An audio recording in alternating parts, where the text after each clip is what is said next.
إن هذا القرآن يهدي للتي هي أقوم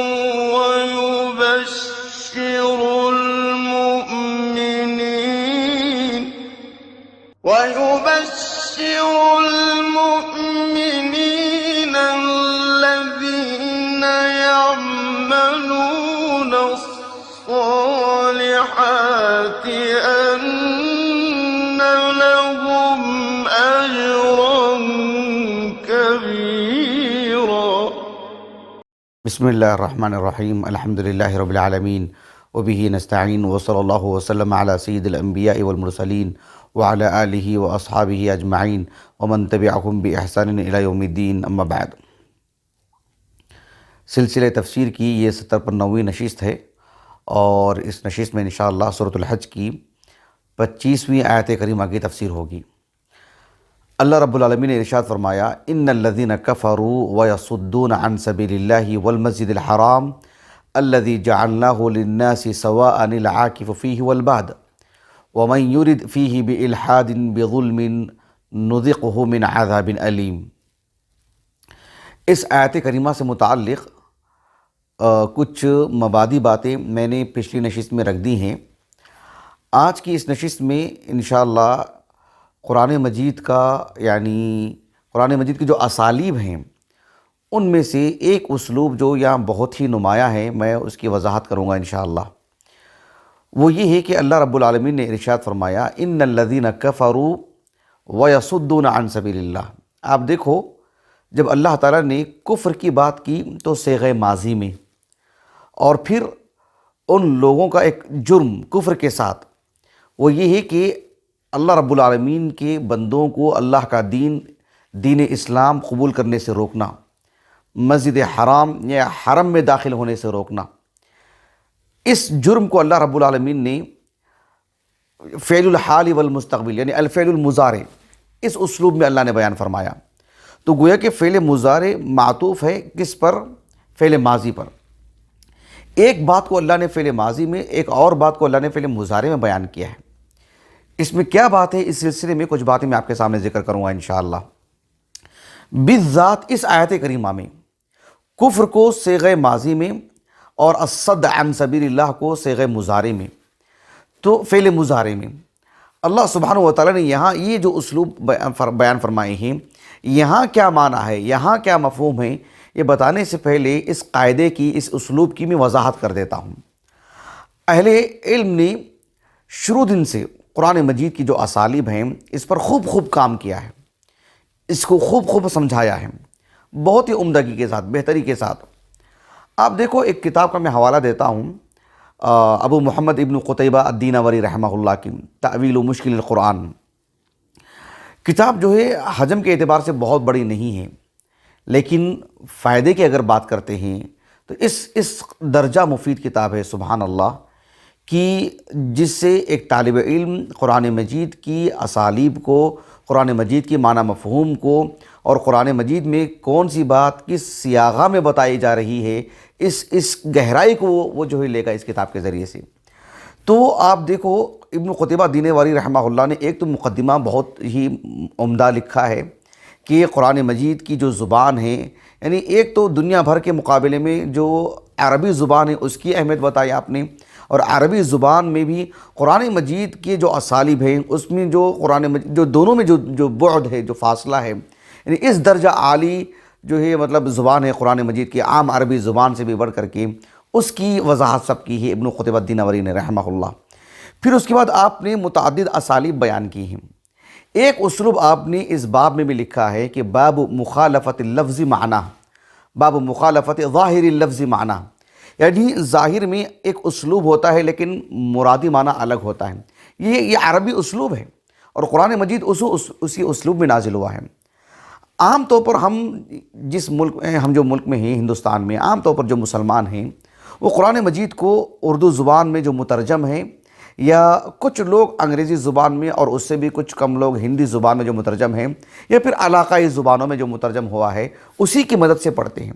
ظاہر بات ہے مترجمین کیا کرتے ہیں کہ تقریب المعنی جسے کہتے ہیں، عام فہم انداز میں ایک معنی سمجھا دیتے ہیں جو ایک مسلمان کے لیے کفایت کر جاتا ہے۔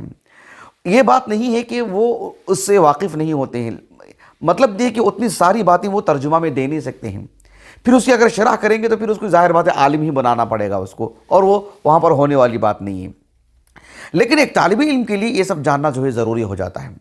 مجھے یہاں بتانا مقصود یہ ہے کہ اس باب کے تحت تقریباً میرے پاس جو محقق نسخہ ہے تقریباً 15 صفحات پر جو پھیلا ہوا مبحث ہے یہ، جس میں ابن قتیبہ دیناوری رحمہ اللہ نے قرآن مجید میں جہاں صیغہ ماضی ہے لیکن اس میں مستقبل کا معنی ہے، صیغہ مضارع ہے جہاں ماضی کا معنی مراد ہے، کہیں استفہام ہے وہاں توبیخ مراد ہے، کہیں جو ہے تعجب مراد ہے، تو آپ نے اس کو جو ہے مطلب کہیں جمع کا صیغہ ہے لیکن واحد مراد ہے، واحد کا صیغہ ہے جہاں جمع مراد ہے، تثنیہ مراد ہے، تو یہ اس قبیل کی قرآن مجید کی متعدد آیات آپ نے یکجا کر دی ہیں۔ وہ مبحث پڑھنے کے قابل ہے، ایک طالب علم کو ضرور پڑھنا چاہیے قرآن فہمی کے لیے، اور حقیقی اعتبار سے جو صحابہ نے جس اسلوب کو جو ہے مطلب اپنے اندر سمیٹا اور اس اسلوب میں سمجھا، کیونکہ ان کی مادری زبان ہے وہ، تو اس طرز کی باتیں ہمیں وہاں پر پڑھنے کو ملتی ہیں اس مبحث کے اندر۔ ایک اور کتاب ہے جو ابن الاثیر الجزری رحمہ اللہ کی کتاب ہے۔ ابن الاثیر الجزری کی اگر بات کرتے ہیں تو عام طور پر اشتباہ ہو جاتا ہے کہ ابن الاثیر الجزری کون ہے، کیونکہ ابن الاثیر الجزری ایک صاحب ہیں جو اسی لقب سے ملقب ہے کہ ابن الاثیر الجزری، اسی کنیت سے مشہور ہیں ابن الاثیر۔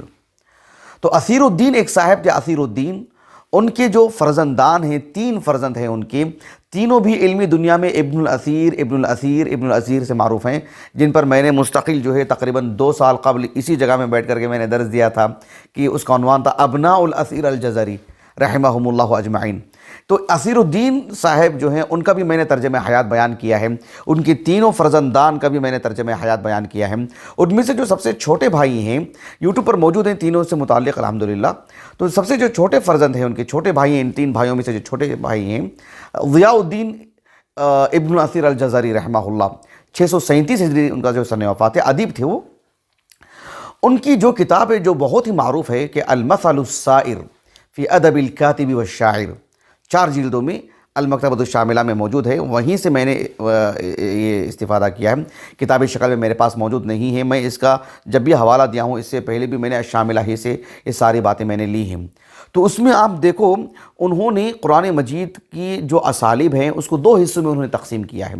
ایک وہ جس میں مستقل ایک لفظ بیان کیا جاتا ہے، تو اس لفظ کا معنی یعنی جہاں جو لفظ استعمال ہوا ہے وہاں بالذات اس لفظ کا معنی کیا ہے، کیا خوبی ہے، کیا عمدگی ہے، سیاق و سباق سے اس لفظ کے انتخاب میں کیا گہرائی ہے، اس سب پر آپ نے جو ہے گفتگو کی ہے۔ علم البیان گویا کہ اس کتاب کا جو ہے مطلب خلاصہ ہے، یعنی علم البلاغہ کی جو ایک شق ہے نا علم البیان، اس کو پھیلا کر کے آپ نے متعدد جہت سے اس کو لکھا ہے۔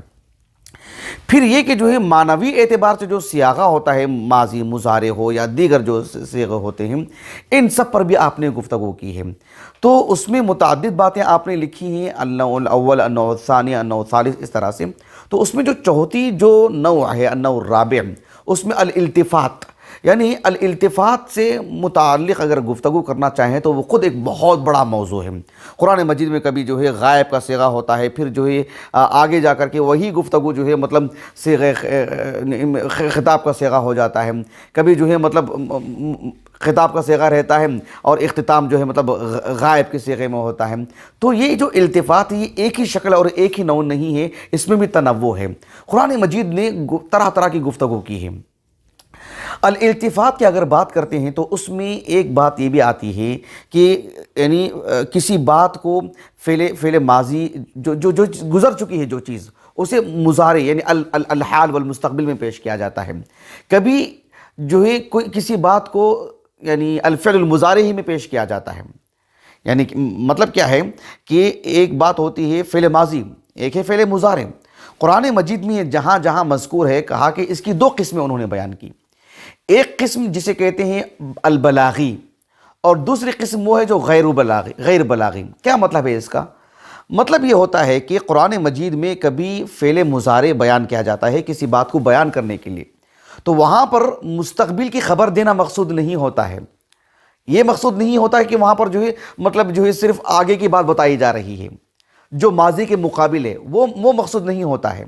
وہاں مقصود کیا ہوتا ہے؟ بس صورتحال کو سامنے رکھنا.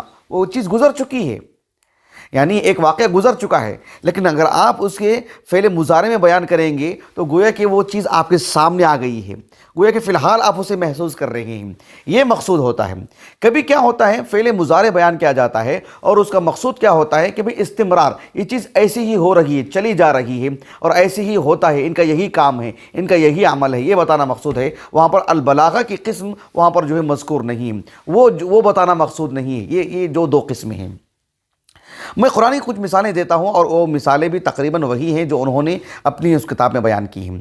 اب غور کیجیے اس بات کو کہ جہاں فعل مضارع بیان کیا گیا ہے، یعنی اللہ سبحانہ و تعالیٰ نے قرآن مجید میں کسی بات کو بیان کرنے کے لیے اس کو الفعل المستقبل والحال، الفعل الحال والمستقبل، فعل الحال والمستقبل، جسے ہم کہتے ہیں کہ فعل مضارع، فعل مضارع کی شکل میں بیان کیا گیا ہے. وہاں مقصود کیا ہوتا ہے؟ کیا مستقبل کی خبر دینا مقصود ہوتا ہے؟ نہیں. الفعل المضارع کے ذریعے سے مستقبل کی خبر دینا مقصود نہیں ہوتا ہے. بات تو ہو چکی ہوتی ہے، وہ گزر چکی ہوتی ہے وہ، لیکن اس اسلوب میں بیان کرنے کا فائدہ کیا ہوتا ہے؟ گویا کہ آپ کے سامنے فی الحال ایک تصویر آ جا رہی ہے، آپ کے سامنے گویا کہ وہ واقعہ ہو رہا ہے. یہ مقصود ہوتا ہے قرآن مجید کو. میں کچھ مثالیں جو ہے بیان کرتا ہوں جو انہوں نے ہی ذکر کی ہیں قرآن مجید کی. وہ مثالیں، مثال کے طور پر اللہ سبحانہ و تعالیٰ نے سورۃ الفاطر میں بیان فرمایا. غور کیجیے اس آیت کریمہ پر. اللہ تعالیٰ نے کہا وَهُوَ الَّذِي أَرْسَلَ الرِّيَاحَ فَتُثِيرُ سَحَابًا فَسُقْنَاهُ إِلَى بَلَدٍ مَيِّتٍ. اللہ رب العالمین نے فرمایا کہ وَهُوَ الَّذِي أَرْسَلَ الرِّيَاحَ، یعنی اللہ سبحانہ و تعالیٰ نے وہی ذات، اللہ کی جو ذات ہے، اللہ رب العالمین جو ہے، ارسل الریاح، جو ہواؤں کو بھیجتا ہے.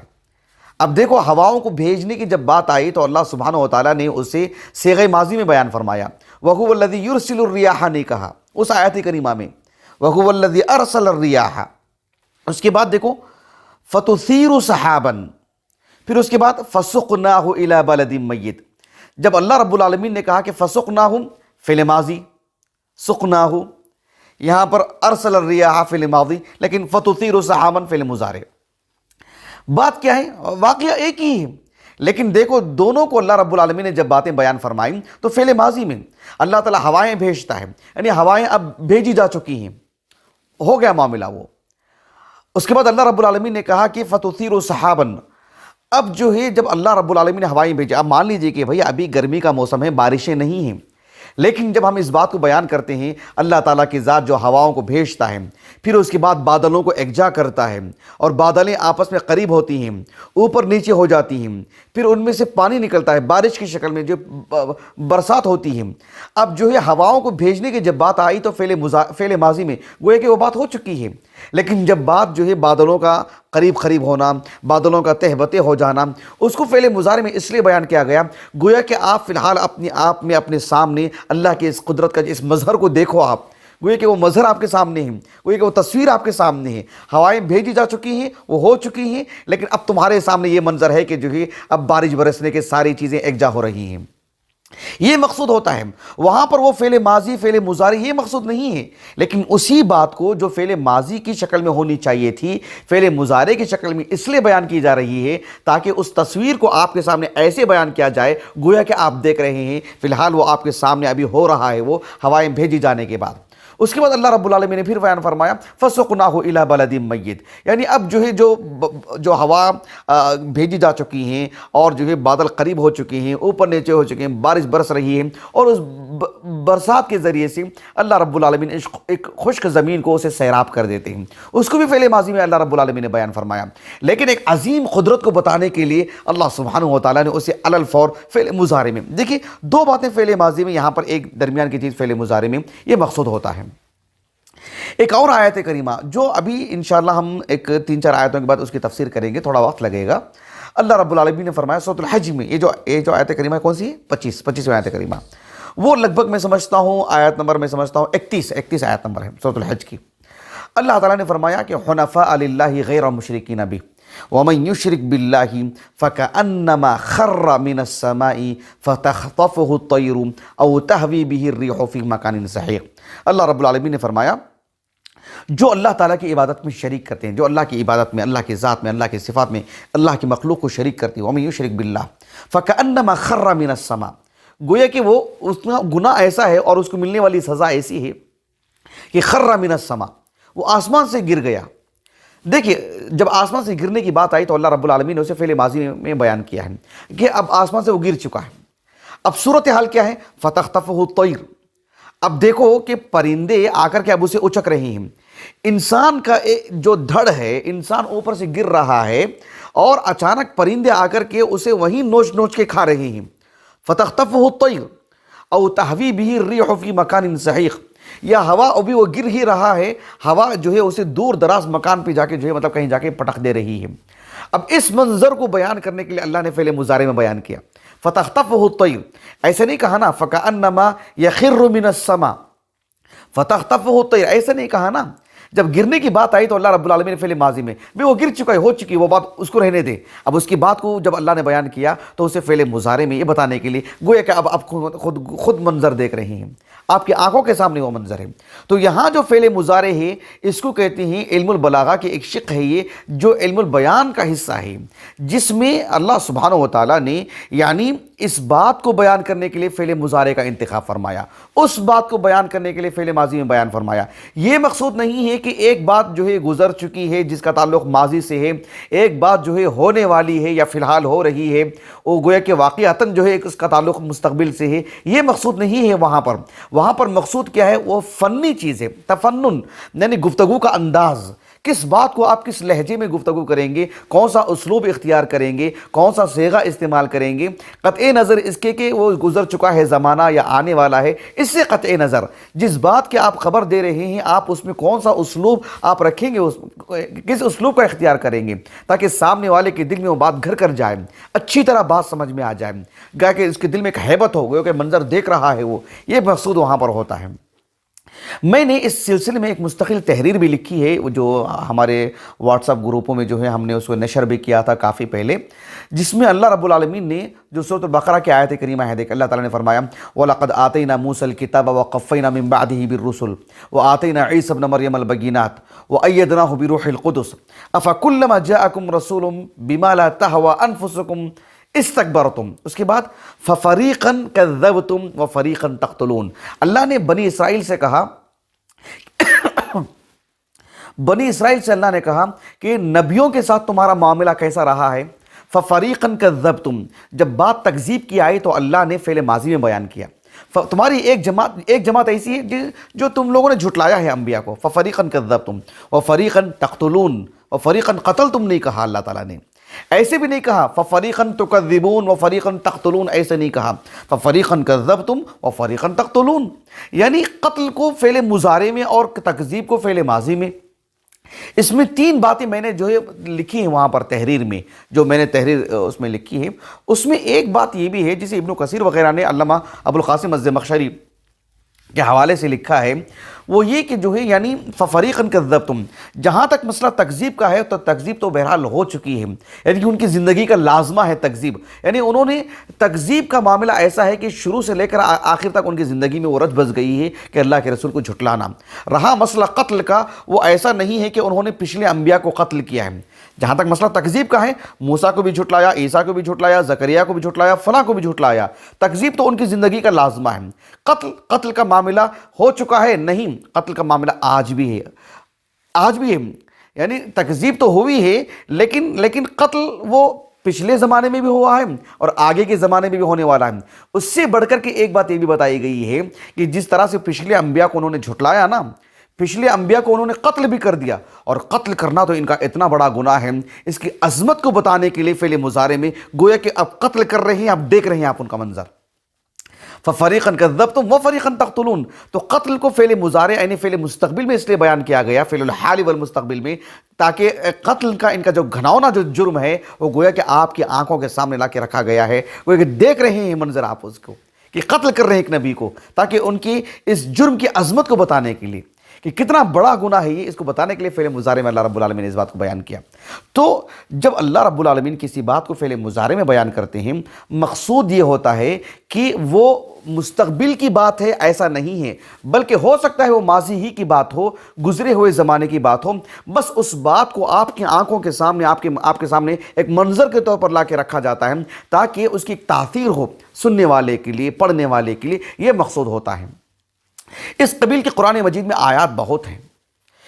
فعل مضارع اس وجہ سے بھی بیان کیا جاتا ہے یہ بتانے کے لیے کہ اس انسان کی زندگی کا یہ عمل ہے جو مسلسل کیے جا رہا ہے، یعنی اب کر رہا ہے، وہ کل بھی کرے گا، وہ بعد میں بھی کرے گا۔ صرف انسان کا عمل نہیں، کسی بھی چیز کے لیے، حتیٰ کہ وہ اللہ سبحانہ و تعالیٰ ہی کا فعل کیوں نہ ہو۔ مثلا اللہ رب العالمین نے فرمایا، حالانکہ یہ مثال انہوں نے نہیں دی ہے، اللہ نے کہا کہ واللہ یدعو الی دار السلام۔ کیا مطلب؟ اللہ سبحانہ و تعالیٰ بلائیں گے نہیں، اس میں استمرار کا معنی ہے، یعنی اللہ سبحانہ و تعالیٰ لمحہ بلمحہ پل پل اللہ سبحانہ و تعالیٰ انسانوں کو دعوت دے رہے ہیں کہ وہ دار السلام آئیں، وہ جنت کے لیے داخل ہونے کی کوشش کریں، اللہ کی رضامندی حاصل کرنے کی کوشش کریں۔ تو اللہ سبحانہ و تعالیٰ تو پل پل بلا رہے ہیں ان کو، یہ مقصود ہے وہاں پر، یعنی حقیقت میں ہی میں وہ جو ہے وہ فعل مضارع ہے۔ یہ نہیں ہے کہ بات جو ہے مطلب صرف ایک فنی چیز ہے، نہیں، حقیقت میں فعل مضارع ہے وہ۔ مثلا اللہ سبحانہ و تعالیٰ نے فرمایا سورۃ الحج میں، انشاءاللہ ہم کافی دنوں کے بعد وہ آیت کریمہ کی تفسیر کریں گے۔ اللہ تعالیٰ نے کہا الم تر ان اللہ، اب غور کیجیے، الم تر ان اللہ انزل من السماء ماء فتصبح الارض مخضرہ۔ کیا تم نے دیکھا نہیں، غور و فکر نہیں کیا تم نے؟ انزل من السماء ماء، اللہ نے آسمان سے پانی نازل فرمایا، اللہ نے برسات برسائی۔ اب دیکھو جب بارش برسانے کی بات آئی تو فعل ماضی انزل من السماء ماء، اس کے بعد فتصبح الارض مخضرہ، اصبحت نہیں کہا، فعل ماضی نہیں، فتصبح الارض مخضرہ۔ اب اس بارش کے نتیجے میں زمین کی صورتحال کیا ہے؟ اب وہ ہری بھری ہو چکی ہے، وہ لہلہانے لگی ہے۔ یعنی بارش جب برستی ہے تو وہ تو وقتی ہے نا، 1 گھنٹے کی، 2 گھنٹے کی، 3 گھنٹے کی بارش ہوتی ہے، آدھے گھنٹے کی بارش ہوتی ہے، 2-3 گھنٹے تو بہت کم ایسی مسلسل بارش ہوتی ہے، آدھے گھنٹے کی بارش ہوتی ہے۔ بارش ہوئی اور گزر چکی ہے، لیکن اس کے نتیجے میں جو ہریالی آتی ہے وہ ایک لمبے عرصے تک رہتی ہے، زمانہ بعد زمان، یعنی پل پل آگے کا لمحہ وہ ایسی ہی رہتی ہے، وہ ایک زمانے تک۔ اسی کو بتانے کے لیے فتصبح الارض مخضرہ یہ کہا رب العالمین نے۔ تو اسی قبیل کی یہ آیت کریمہ بھی ہے جس کی فی الحال ہم آپ کے سامنے تفسیر کرنے جا رہے ہیں۔ اللہ تعالیٰ نے فرمایا کہ ان الذین کفروا ویصدون عن سبیل اللہ۔ تو یہاں پر کفروا جو اللہ نے فعل ماضی میں کہا اور یصدون عن سبیل اللہ کو فعل مضارع میں کہا، تو یہ کس زمرے میں آئے گی؟ کیا اس زمرے میں جس کا تعلق بس ماضی سے تھا، اس کو حال اور مستقبل میں اس لیے پیش کیا جا رہا ہے تاکہ وہ ہمارے سامنے ایک منظر آ جائے، یا حقیقت میں وہ فعل مضارع ہے، حقیقت میں اس کا تعلق جو استمرار سے ہے، جو ان کی زندگی کا ایک عمل ہے جو وہ کیے جا رہے ہیں، رہ کے کیے جا رہے ہیں، یہ بتانا مقصود ہے۔ تو اس سلسلے میں جو جمہور مفسرین نے جو بات کہی ہے، یا یوں کہہ سکتے ہیں کہ تقریباً مفسرین نے، یعنی ایک بڑی تعداد معدود چند کی بڑی تعداد مفسرین نے یہ بات کہی ہے کہ اللہ سبحانہ و تعالیٰ نے فرمایا کہ ان الذین کفروا ویصدون عن سبیل اللہ۔ تو یہ اسلوب اس بات پر دلالت کر رہا ہے، یعنی فعل مضارع کو فعل ماضی پر جو عطف کیا گیا نا، ایسا نہیں کہ فعل ماضی کو فعل ماضی پر، فعل مضارع کو فعل ماضی پر عطف کیا گیا ہے، یہ بتانے کے لیے کہ ان الذین کفروا من صفتہم، کیا مطلب؟ یعنی جن لوگوں نے کفر کیا، اس کا معنی کیا ہوگا؟ ان الذین کفروا، یقیناً جن لوگوں نے کفر کیا، من صفتہم یا من صفاتہم، ان کی صفات میں سے ایک بات یہ بھی ہے کہ مع کفرہم انہم یصدون عن سبیل اللہ، تو وہ کافر تو ہیں ہی، ان کے کافر ہونے کے ساتھ ساتھ وہ اللہ رب العالمین کے بندوں کو اللہ کے راستے سے بھی روک رہے ہیں۔ یعنی ہوتا نہیں، ایک آدمی کافر ہے فی نفسی، اپنے آپ میں کافر ہے، ایک آدمی کافر ہے، اللہ پر ایمان نہیں رکھتا ہے، اپنا معاملہ ہے اس کا، لیکن کافر ہونے کے ساتھ ساتھ ان کا حال یہ بھی ہے، یہ بھی ان کا جرم ہے، یہ بھی ان کی ایک زائد صفت ہے کہ وہ اللہ سبحانہ و تعالیٰ کے بندوں کو اللہ کے راستے سے روکتے ہیں، مسجد حرم اور حرم آنے میں روکتے ہیں، جو حدود حرم میں داخل ہونے سے روکتے ہیں۔ یعنی گویا کہ کفر ہے، وہ ہے اپنی جگہ پر، من شأنہم، فی الحال ان کی حالت ایسی ہے، ان کی صفت یہ ہے، ان کی زندگی کا ایک بڑا حصہ یہ ہے کہ وہ اللہ کے بندوں کو اللہ کے راستے سے روکتے ہیں۔ جس طرح سے اللہ رب العالمین نے فرمایا قرآن مجید میں سورۃ الرعد میں، دیکھو الذین آمنوا وَتَطْمَئِنُّ قُلُوبُهُمْ بِذِكْرِ اللَّهِ، یعنی الذین آمنوا، جو لوگ ایمان لے کر کے آئے، من شأنہم، ان کی حالت کیا ہے، من صفاتہم، ان کی صفت کیا ہے، تطمئن قلوبہم بذکر اللہ، کہ اللہ کے ذکر سے ان کا دل ہمیشہ مطمئن رہتا ہے۔ کیا مطلب ہے؟ ان الذین آمنوا، جو لوگ ایمان لے کر کے آئے، ایمان تو لا لیے نا شروع سے، اب ایمان پر ہے نا، اب کیا اللہ کے دین پر ان کے دل میں جو اطمینان ہے وہ کیا ہے؟ وہ لمحہ بلمحہ مستقبل مسلسل ہے، مستمر ہے، اسی پر وہ قائم ہے۔ ایسے نہیں کہ ایمان تو لا لیے ہیں لیکن اللہ کے دین پر مطمئن نہیں ہے۔ یہ اسلوب ہے، یہ الذین آمنوا، دیکھو یہ فعل ماضی میں، وتطمئن قلوبہم بذکر اللہ، کیا مطلب؟ یعنی ای من شأنہم، من صفتہم، ایمان تو لائے ہیں اور ان کی ایک عظیم صفت یہ ہے کہ وہ اللہ کے دین پر مستقل مطمئن رہتے ہیں، اللہ کی شریعت پر مطمئن رہتے ہیں، اللہ کے ذکر سے ان کے دلوں کو ہمیشہ اطمینان ملتا ہے۔ یہ معنی ہے کہ ان الذین کفروا، یقیناً جن لوگوں نے کفر کیا، ان کی ایک بڑی صفت یہ ہے کہ کفر تو کیا ہے انہوں نے، اور ان کی حالت یہ ہے کہ وہ اللہ کے بندوں کو اللہ کے راستے سے بھی روکتے ہیں، کفر بھی کیا اور اللہ کے راستے سے بھی روکتے ہیں۔ یہ وہاں پر بتانا مقصود ہے۔ اللہ سبحانہ وتعالیٰ نے فرمایا کہ ان الذین کفروا وَيَصُدُّونَ عَن سَبِيلِ اللَّهِ، تو کفر کو فعل ماضی میں اس لیے کہ گویا کہ ایک طرح کا ان کا لقب ہے، یہ زندگی کا لازمہ ہے۔ یہ ایسا نہیں ہے کہ کفر میں جو ہے مطلب تجدد ہو رہا ہے کہ یہ آج کا کفر ہے، اب یہ کفر ثانی ہے، وہ کفر ثالث ہے، وہ کفر رابع ہے، ایسا نہیں، وہ پہلے دن سے کافر ہیں۔ لیکن اس میں کیا ہے؟ وَيَصُدُّونَ عَن سَبِيلِ اللَّهِ، آج اللہ کے راستے سے روکا، آج کفر کیا کل نہیں کیا، پرسوں کفر کیا اس کے بعد نہیں کیا، ایسا تو نہیں نا، کفر تو ہمہ وقت ہے، ان کی زندگی کا لازمہ بن چکا ہے۔ لیکن جب بات آتی ہے الصد عن سبیل اللہ کی، اللہ کے راستے سے روکنے کی، تو اس میں تجدد، آج روکا، کل مثلا کچھ اور مشغلہ تھا، پھر جو ہے وہ رہ کر کے روک رہے ہیں، جب موقع مل رہا ہے روک رہے ہیں۔ مکے میں بھی روکا انہوں نے، مدینے میں بھی روکا انہوں نے، اور آگے بھی وہ اللہ کے بندوں کو روکے جا رہے ہیں۔ آج جس صورتحال میں ہم زندگی گزار رہے ہیں، آج بھی وہ اللہ کے بندوں کو اللہ کے دین کو قبول کرنے سے روکتے ہیں۔ کسی گھر میں کسی نے اسلام قبول کر لیا، کسی معاشرے میں کسی نے اسلام قبول کر لیا، اسے اس کا ایک بڑا مسئلہ بن جاتا ہے اور اس کو روکنے کی پوری کوشش کرتے ہیں، ہر طرح کی جو کوششیں ان کی جاری رہتی ہیں۔ یہی مقصود ہے کہ ان الذین کفروا ویصدون عن سبیل اللہ، گویا کہ وہ مستقبل کا مطلب یہ ہوتا ہے کہ مستمر ہیں اس پر، وہ یعنی ہمیشہ اس پر وہ ان کا عمل جاری ہے۔ جس طرح سے اللہ رب العالمین نے فرمایا نہیں، ان اللہ یدخل الذین آمنوا، یقیناً اللہ سبحانہ وتعالیٰ داخل کریں گے جنت میں، کس کو داخل کریں گے؟ جن لوگوں نے ایمان لے۔ بس ایمان لائے کیا مطلب ہے؟ فعل ماضی میں کیوں بیان کیا گیا؟ اس لیے کہ گویا کہ ان کی زندگی کا لازمہ ہے، وہ گویا کہ لقب ہے ان کا، وہ گویا کہ ان کی زندگی کا مطلب ایک لفظ میں تعارف ہے وہ۔ تو اسی طرح سے ان الذین کفروا، وہ تو تعارف ہو گیا ان کا، اب ان کا عمل کیا ہے جو مستمر ہے، جو مسلسل کیے جا رہے ہیں، اس کو فعل مضارع میں بیان کیا گیا، وَيَصُدُّونَ عَن سَبِيلِ اللَّهِ۔ یہی اس آیت کریمہ کا معنی مفہوم ہے۔